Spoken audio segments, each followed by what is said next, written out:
What's going on, guys? Today, in honor of Charlie Kirk's death, we're going to talk about politics. Now, Charlie Kirk, he was a good man. He spoke the truth. He believed in Jesus. I think a lot of times people with super left ideals, they can't argue with logic, so they resort to cheating and violence. And that's what we saw when they tried to kill Trump and when they killed Charlie yesterday. So honestly, I like what Trump was saying, that Charlie's voice is louder now. It's louder than ever. I feel in my heart that we all need to be better. We all have to have conversations.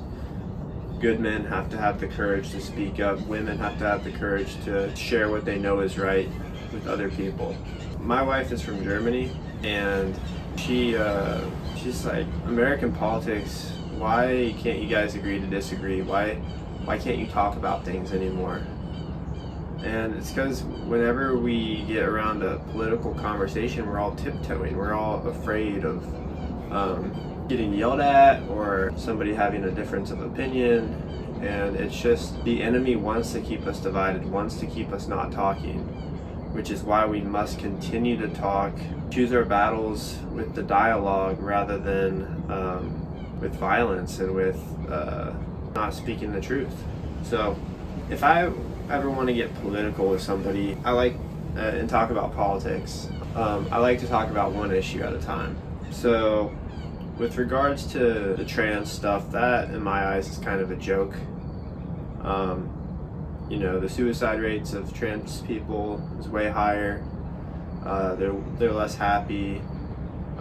It's still a mental illness in the DSM, which is the book of psychopathology, of the diagnosis of people's mental health diseases. It's there's no doubt in my head that it's evil to chop up kids, give them hormones to alter their gender. There's no doubt in my head that that is evil. That's a hill worth dying on. No more kids being transgender. Next thing, abortion. I get it. Like, it is women's body, but at some point, I think as a society, we have the right to decide collectively what we believe is moral. And I just think that if the baby can live outside of the womb, we got to consider it a person now. Just because it's in her belly, if she dies, the baby has a high chance of living. We can't kill that baby anymore. That's pretty liberal, honestly, because that happens at 22 weeks. That's when the baby can start living inside the womb, independent of its mother. So that would be my absolute cutoff point. I think if we banned abortion altogether, that would be okay. Perhaps not in cases of rape and maybe incest, but overall, it has to be bare minimum. You can't do it after 22 weeks, in my eyes, because the baby can live independently of the mother, so we need to protect that life. Next thing, immigration. As a Christian, it does say to be kind to legal immigrants and to treat them with kindness. And the United States legally lets in a lot of legal immigrants every year. The key word is legal. If we let in illegal immigrants, we don't have a sovereign country. We no longer have a collective identity. We no longer have a unity among us. We're letting in all these people, and there's just pockets of these foreign immigrants that make us feel less connected. They literally feel like aliens sometimes because they don't speak the language. They're on edge. They're not supposed to be here. And Democrats letting in more illegal immigrants as an excuse to get more, not as an excuse, as a strategy to get more votes is not okay. It's something that they design and they wrap up as compassion, but really it's just their method of getting more votes, getting an extra 5 million. Like, if you let in 20, you'll get an extra 5 million votes. The Social Security system, what Doge found in that was absolutely unbelievable. Next topic, Elon, so we can't let in illegal immigrants, period. How long are we really gonna last if we let in 20 million illegal immigrants every year or 2 years? Or whatever, 5, whatever, still a shit ton. Next topic, Elon Musk. It's, I think he's a good man. I think he's trying to help us out. He has FU money, he could turn the other cheek. I think that he was a big part of saving our country in this past election.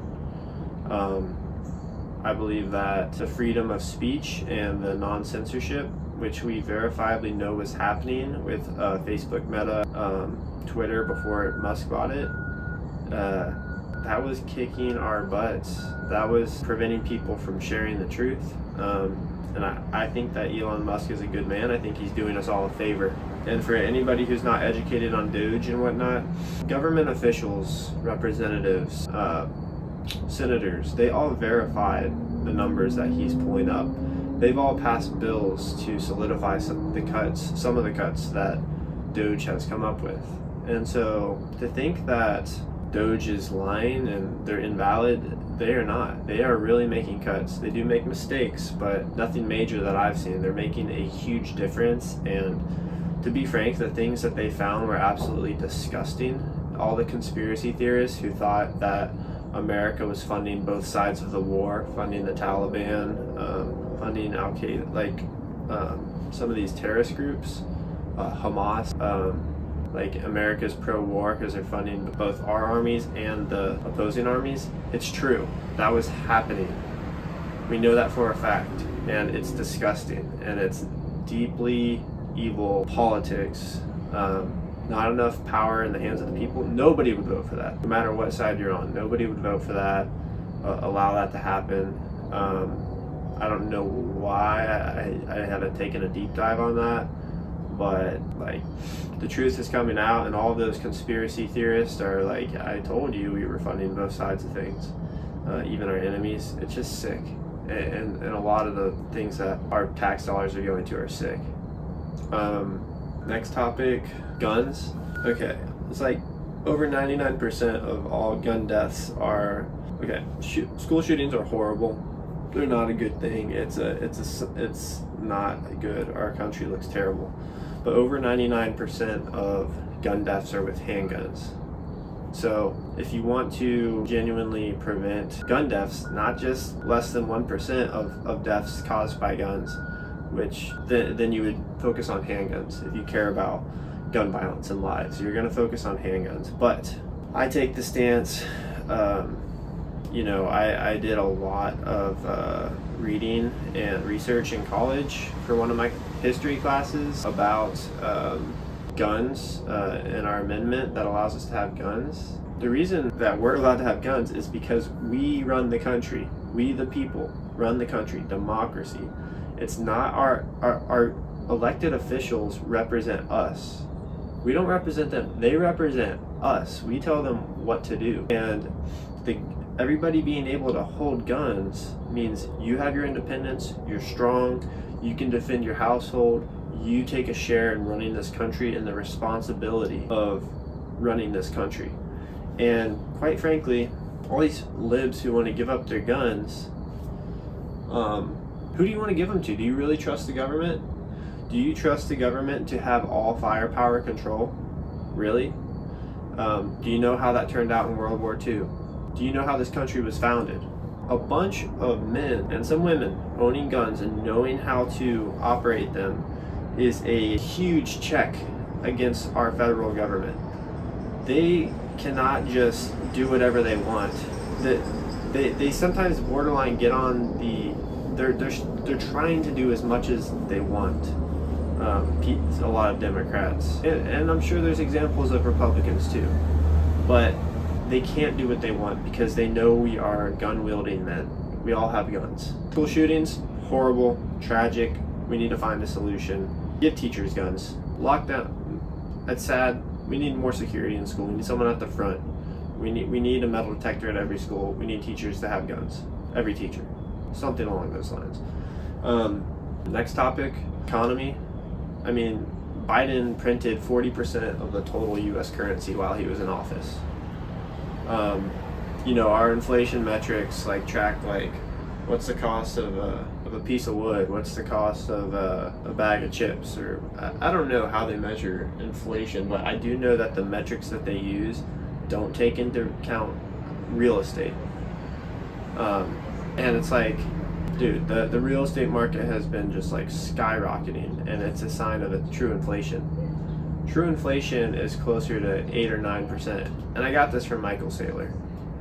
True inflation is 8, 9, 10% a year. It's essentially matching the S&P 500. And so for all the people invested in the S&P 500, like when Biden printed all that money in 23 or 22, the stock market correlated with it. It went up, 20+% to match inflation. So the S&P 500, get yourself some index funds. It's the highest reward, lowest risk way of making money. And as far as the economy goes, like Biden stinks. He stunk it up. Trump, good, long-term vision. Tariffs, good. We should be getting fair trades with people. Why does it cost $110,000 to buy a Corvette in Germany? The same Corvette that costs $70,000 here charge $110,000 there because of all the taxes and tariffs that they impose on us. We should be imposing the same tariffs that they impose on us on them here for their cars. So the C-Class AMG, it shouldn't be $80,000, it should be $110,000 if we're charging the same tariffs and VAT taxes that they charge on us. We just want fair trade. We're the world's customer. We want fair trade. What they charge us, we charge them. Simple as that. So like we all know that the economy's stronger when Trump is in charge. He's good with that stuff. He's a businessman. That's important. As far as like freedom of speech, that's big for me too. The Biden administration was calling Facebook, asking them to censor right-wing media. Mark Zuckerberg spoke out about it. Trump is the opposite. He's pro-free speech. We have to keep free speech. We have to, despite things like Charlie Kirk dying. We can't be afraid to speak freely and to fight our battles on that front. That's major for me, and so that's one of the biggest things that I didn't like about like the Kamala Harris. She was just a shill, like she was just a puppet for whoever the hell is telling her what to do. Some evil cabal, I don't know, Biden or Soros or I don't know, Nancy Pelosi or Paul Schumer or whatever that guy's name is, Chuck Schumer. I don't know. But I do know freedom of speech is perfect, and as far as I can tell, the left doesn't like it. And the media companies have been swaying that way for far too long.